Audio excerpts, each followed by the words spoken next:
hello dear students, welcome back to Axonus Learning. Axonus Learning പുതിയൊരു മലയാളം ക്ലാസ്സിലേക്ക് എല്ലാ വിദ്യാർത്ഥികൾക്കും സ്വാഗതം. 2025 ഏപ്രിൽ ബാച്ചിൻ്റെ ക്വസ്റ്റ്യൻ പേപ്പർ ഡിസ്കഷനിലാണ് നമ്മൾ നിൽക്കുന്നത്. നമ്മൾ ലാസ്റ്റ് സെക്ഷനിൽ എത്തി നിൽക്കുകയാണ് അല്ലേ. അപ്പോൾ നമ്മുടെ ഈ ഒരു ലാസ്റ്റ് സെക്ഷനിൽ നമുക്ക് കുറച്ച് ക്വസ്റ്റ്യൻസ് പരിചയപ്പെടാൻ കൂടിയുണ്ട്.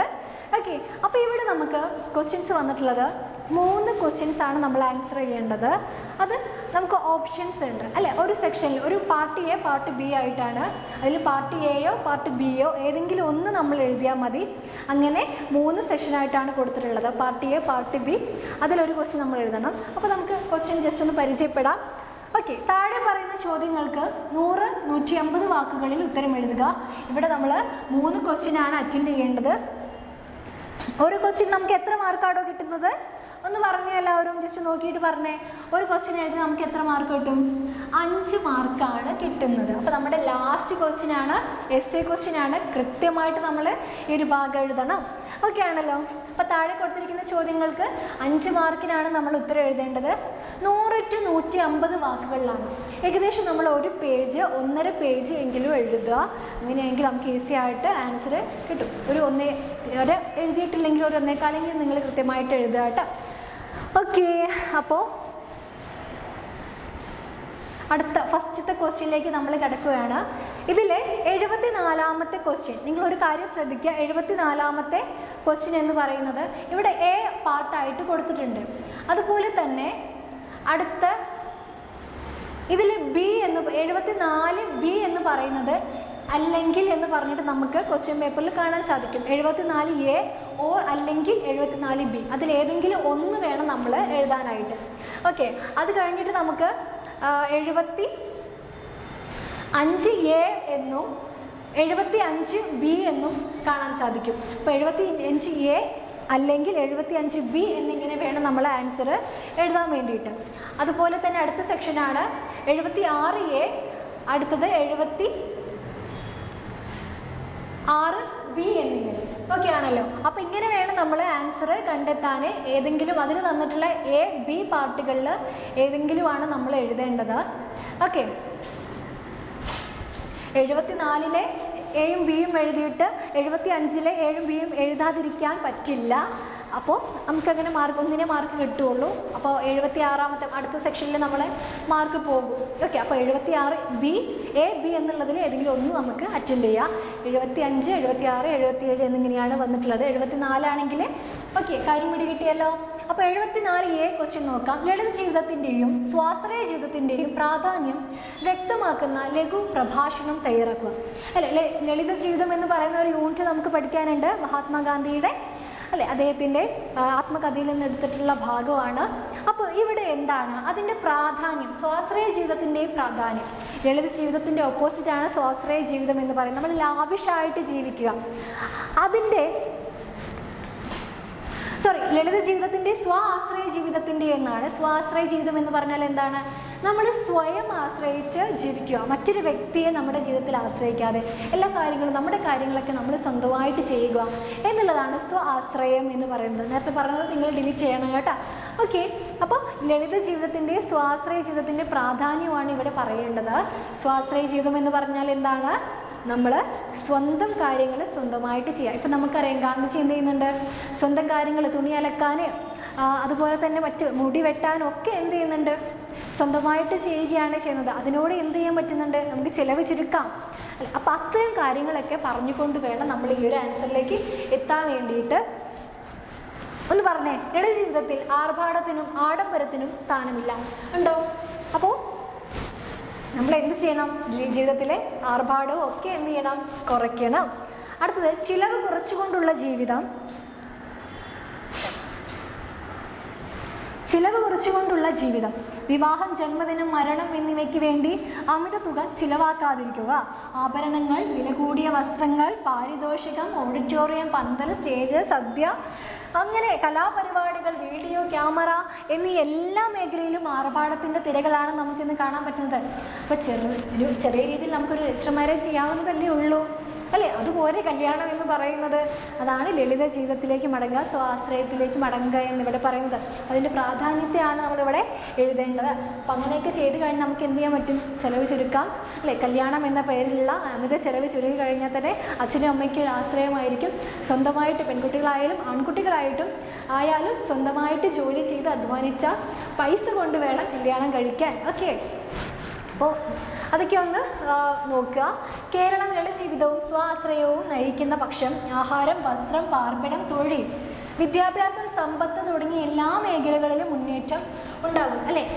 നമ്മുടെ ഓരോ മനുഷ്യരും ഓരോ മലയാളിയും എന്ത് ചെയ്യുന്നുണ്ട്? ലളിത ജീവിതവും സ്വാശ്രയം നയിക്കുന്ന പക്ഷം നമുക്ക് ആഹാരവും വസ്ത്രവും ഒക്കെ എന്ത് ചെയ്യാൻ പറ്റും? നമുക്ക് അതിലൊക്കെ ഒരു മുന്നേറ്റം നമുക്ക് നേടാൻ പറ്റും. ഇപ്പോൾ നമുക്കറിയാം, നമ്മൾ ഭക്ഷണത്തിനായാലും പച്ചക്കറി, ധാന്യങ്ങൾ എന്തിനായാലും നമ്മൾ അന്യ സംസ്ഥാനങ്ങളെയൊക്കെ ആശ്രയിക്കുന്ന നിലയിലാണ് നമ്മുടെ ജീവിതം എന്ന് പറയുന്നത്. അപ്പോൾ അതൊക്കെ നമുക്കുള്ളത് നമ്മൾ സ്വന്തമായിട്ട് കൃഷി ചെയ്ത് ഭക്ഷണം കഴിച്ചു കഴിഞ്ഞാൽ അതൊക്കെ നമ്മുടെ ജീവിതത്തിലുണ്ടാകുന്ന ഓരോ മുന്നേറ്റങ്ങളാണ് എന്ന് നമുക്ക് പറയാൻ സാധിക്കും.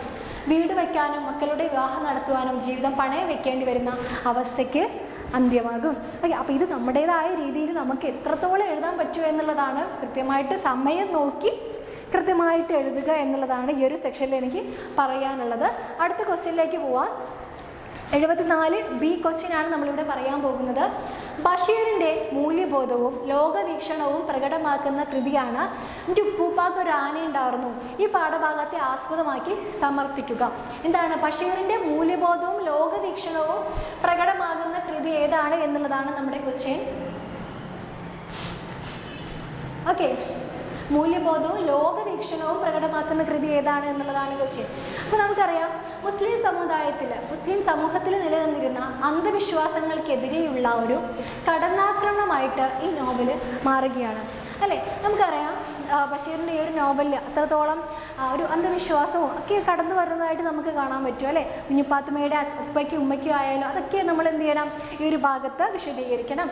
ഈ വെളിച്ചത്തിന് എന്തൊരു വെളിച്ചം എന്ന ബഷീറിൻ്റെ വിഖ്യാതമായ ഒരു പ്രയോഗം നമുക്ക് ഈ ഒരു നോവലിൽ എന്ത് ചെയ്യാൻ പറ്റും? കാണാൻ സാധിക്കും. ഓക്കെ, അടുത്ത പോയിന്റ് നോക്കാം. തങ്ങളുടെ കുറവുകൾ മറയ്ക്കാൻ വേണ്ടി ആളുകൾ തങ്ങളുടെ പോയകാല പ്രതാപത്തെക്കുറിച്ച് ഊറ്റം കൊള്ളുന്നതിനെ കളിയാക്കാനായാണ് ബഷീർ എൻ്റെ ഉപ്പൂപ്പാക്ക് ഒരു ആനയുണ്ടായിരുന്നു എന്ന പേരിലും ശ്രമിക്കുന്നത്. അപ്പം നമ്മുടെ കുഞ്ഞിപ്പാത്തുമ്മയുടെ ഉമ്മയുടെ ഉപ്പാക്ക് എന്തുണ്ടായിരുന്നു, അല്ലേ? സോ ഒരു ആനയുണ്ടായിരുന്നു എന്നൊക്കെ പറയുന്നുണ്ട്. പക്ഷെ അവരുടെ നമ്മുടെ കുഞ്ഞിപ്പാത്തുമ്മയുടെ ഉപ്പയും ഭയങ്കര ധനികനൊക്കെ ആയിരുന്നു. പക്ഷെ അവരുടെ ജീവിതത്തിൻ്റെ താളം തെറ്റി ദാരിദ്ര്യത്തിലേക്ക് അവർ വീഴുന്നൊരവസ്ഥ വന്നു. അപ്പോൾ നമ്മുടെ കുഞ്ഞിപ്പാത്തുമ്മ പറയുന്നുണ്ട്, എന്ത്? എൻ്റെ ഉപ്പൂപ്പാക്ക് ഒരു ആന ഉണ്ടായിരുന്നു എന്നൊക്കെ ഒരു ഗമയിൽ പറയുന്നത് നമ്മൾ ആ ഒരു നോവൽ വായിച്ച സമയത്ത് കണ്ടിട്ടുള്ളതാണ്. അപ്പോൾ അതൊക്കെ ഓർത്ത് വെച്ച് വേണം നമ്മൾ ഈ ഒരു ക്വസ്റ്റ്യൻ്റെ ആൻസർ കണ്ടെത്താൻ വേണ്ടിയിട്ട്. കുഞ്ഞിപ്പാത്തുമ്മ ഒരു സാധാരണ ഗ്രാമീണ മുസ്ലിം പെൺകുട്ടിയാണ്. നിഷ്കളങ്കയും നിരക്ഷരയുമായ അവൾ നിസാർ അഹമ്മദ് എന്നു പേരായ വിദ്യാസമ്പന്നനും പുരോഗമന ചിന്താഗതിക്കാരനും പട്ടണത്തിൽ വളർന്നവനുമായ ചെറുപ്പക്കാരനുമായി പ്രണയത്തിലാകുന്ന കഥ പറയുന്ന ഈ നോവൽ നിരക്ഷരത, അന്ധവിശ്വാസങ്ങൾക്ക് വളക്കൂറുള്ള മണ്ണാണെന്ന് പഠിപ്പിക്കുകയും വിദ്യാഭ്യാസത്തിൻ്റെ ആവശ്യകതയെക്കുറിച്ച് വായനക്കാരെ ബോധ്യപ്പെടുത്തുകയുമാണ് ചെയ്യുന്നത്. ഓക്കെ ആണല്ലോ? അപ്പോൾ കാര്യം പിടികിട്ടിയെന്ന് വിചാരിക്കുന്നു. എങ്ങനെയാണ് നമ്മൾ ഈ ഒരു ക്വസ്റ്റ്യന് ആൻസർ എഴുതേണ്ടത് എന്ന് നിങ്ങൾക്ക് മനസ്സിലായിട്ടുണ്ട് എന്നാണ് മിസ് വിചാരിക്കുന്നത്. ഓക്കെ ആണല്ലോ? അപ്പോൾ നമുക്ക് എന്ത് ചെയ്യാം? അടുത്ത ക്വസ്റ്റ്യൻ നോക്കാം. 75. അപ്പോൾ നമ്മൾ 74ാമത്തെ ക്വസ്റ്റ്യനിലെ എ പാർട്ടും ബി പാർട്ടും നമ്മൾ എന്ത് ചെയ്തു? പറഞ്ഞ് കഴിഞ്ഞിട്ടുണ്ട്. ഇനി 75ാമത്തെ ക്വസ്റ്റ്യനിലെ എ പാർട്ടാണ് നോക്കുന്നത്. ഉപഭോക്തൃ സംസ്കാരം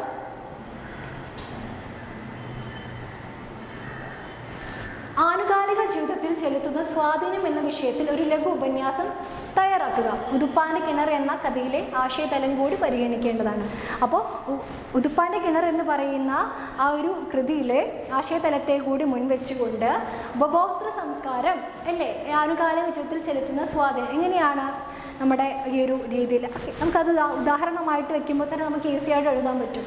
നോക്കാം. വികസനം എന്ന പേരിൽ നടത്തുന്ന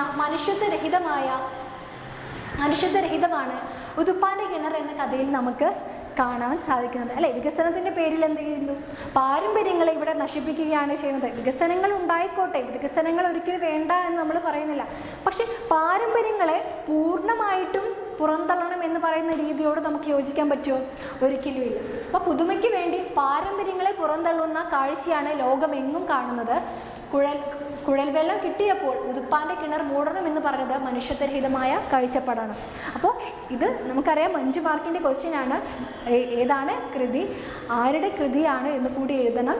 കൂടാതെ നമുക്കറിയാവുന്ന ഇന്ന് നമ്മുടെ ജീവിതത്തിൽ നടക്കുന്ന, സമൂഹത്തിൽ നടക്കുന്ന കാര്യങ്ങളെ കൂടി വെച്ചുകൊണ്ട് വേണം നമ്മൾ എന്ത് ചെയ്യാൻ, ഈ ഒരു ക്വസ്റ്റ്യനെ അറ്റൻഡ് ചെയ്യാൻ വേണ്ടിയിട്ട്.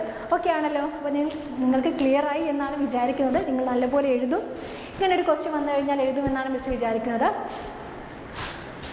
75ാമത്തെ ക്വസ്റ്റ്യൻ്റെ ബി പാർട്ടാണ്. എ അല്ലെങ്കിൽ ബി ആണ്, നിങ്ങൾ ഏതെങ്കിലും ഒന്നാണ് നിങ്ങൾ എഴുതേണ്ടത്. ബി പാർട്ട് നമുക്കൊന്നുകൂടി നോക്കാം. വാർദ്ധക്യത്തിലെ ഒറ്റപ്പെടൽ കർണപർവം എന്ന കഥയിൽ വരച്ചു കാണിച്ചിരിക്കുന്നത് എങ്ങനെ? വിശദമാക്കുക. അല്ലേ, നമുക്കറിയാം സെബാസ്റ്റ്യൻ എന്ന് പറയുന്ന ഒരു നാടകപ്രേമി അല്ലേ, അദ്ദേഹത്തിൻ്റെ ജീവിതത്തിൽ എന്ത് ചെയ്യുന്നു? നാടകം തന്നെ ജീവിതമാക്കി മുന്നോട്ട് കൊണ്ടുപോകുന്ന വ്യക്തിയാണ്. അപ്പോൾ ഇവിടെ വാർദ്ധക്യത്തിലെ ഒറ്റപ്പെടൽ എങ്ങനെയാണ് അല്ലേ? അദ്ദേഹത്തിന് ചെറുപ്പകാലത്ത് കല്യാണം കഴിച്ച ഉടനെ തന്നെ ഭാര്യ മരിക്കുകയും മക്കളെ നോക്കുവാൻ സ്വന്തമായിട്ട് നോക്കുകയാണ് ചെയ്തിട്ടുള്ളത്. ആളുകളൊക്കെ പറഞ്ഞു വേറൊരു കല്യാണം കഴിക്കുക, മക്കളെ നോക്കുവാനെങ്കിലും വേറെ കല്യാണം കഴിക്കുക എന്നൊക്കെ പറഞ്ഞെങ്കിലും അദ്ദേഹം അത് ചെയ്തോ? ഇല്ല, മക്കളെ സ്വന്തമായിട്ട് നോക്കി നല്ല വിദ്യാഭ്യാസം കൊടുത്ത് പെൺമക്കളെയൊക്കെ നല്ല രീതിയിൽ കല്യാണം കഴിച്ച് നല്ല രീതിയിൽ നടത്തുകയാണ് ചെയ്തത്. പക്ഷേ നാടകം തന്നെ ഒരു ഭ്രമമായി മാറിയ അദ്ദേഹം എന്ത് ചെയ്തു? അല്ലെ, ഒരു ആക്സിഡൻറ്റ് പറ്റിയ ശേഷം ജീവിതത്തിൽ ഒറ്റപ്പെടുകയാണ്. മക്കൾ ഈ ഒരു നാടക കമ്പനിയൊക്കെ പിരിച്ചുവിടുകയൊക്കെയാണ് ചെയ്തിട്ടുണ്ടായിരുന്നത്. അപ്പം നല്ല പ്രായത്തിൽ ഭാര്യ മരിച്ചു, മക്കളെ നന്നായി വളർത്താൻ പിന്നീട് വിവാഹം കഴിച്ചില്ല. സ്വാതന്ത്ര്യം നഷ്ടപ്പെട്ടു. വാർദ്ധക്യത്തിലൂടെ അദ്ദേഹത്തിനുള്ള സ്വാതന്ത്ര്യം നഷ്ടപ്പെട്ടു. അല്ലെ, എല്ലാ തരത്തിലും അദ്ദേഹം വിലക്കപ്പെടുകയാണ് പിന്നീട് ചെയ്തത്. നാടക സമിതി പുനർജീവിപ്പിക്കണമെന്ന് അവർ നാടകം എന്ന ഇവിടെ ഒരു ജസ്റ്റ് ഒരു മിസ്റ്റേക്ക് ഉണ്ട്.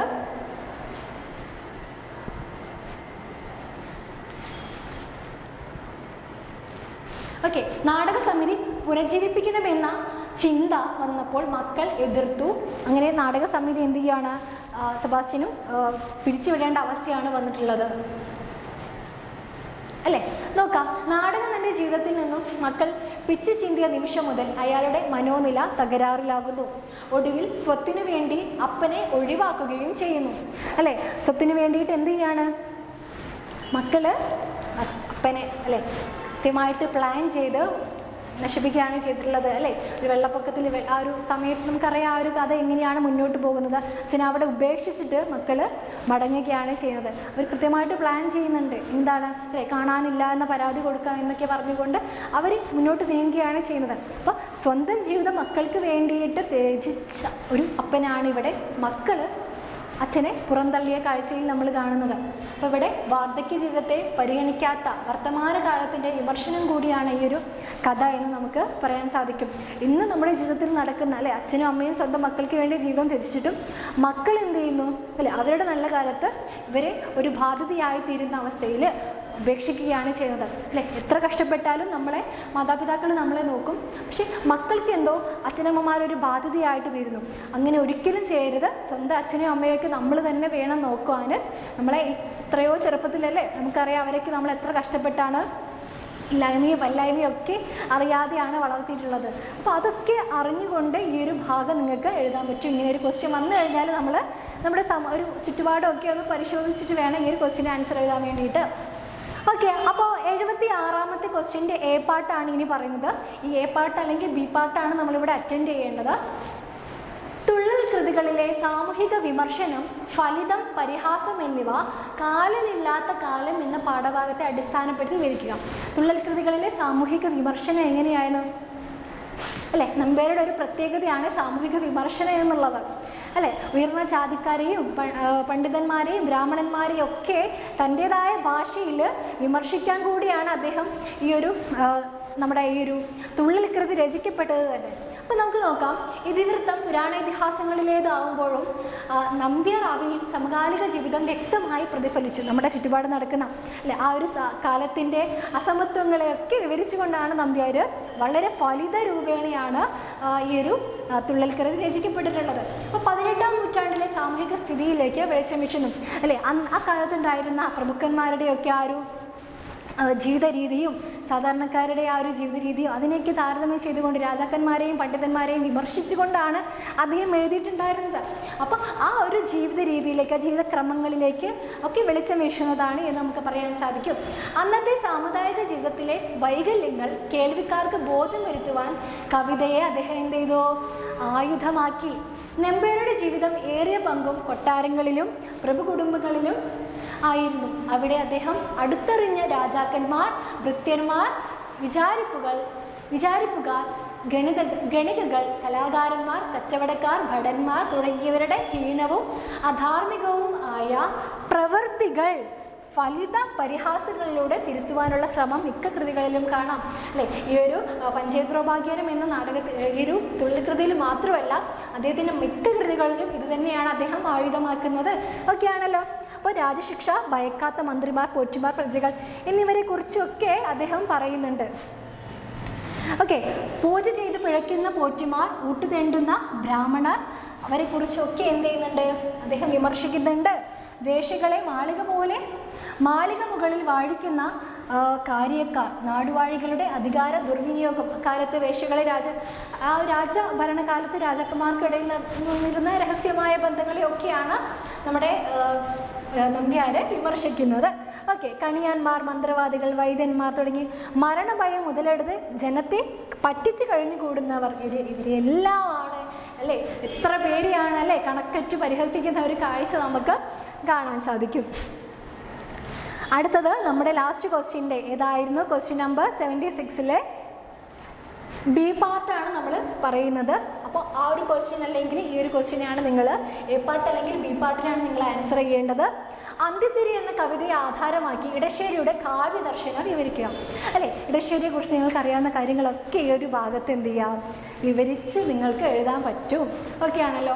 അപ്പോൾ ഇടശ്ശേരിയെ കുറിച്ച് നമുക്കറിയാം, മഹാകാവ്യത്രയത്തിനു ശേഷം കവിതയിൽ ശ്രദ്ധേയരായ വ്യക്തികളിൽ പ്രധാനിയാണ് ആര്?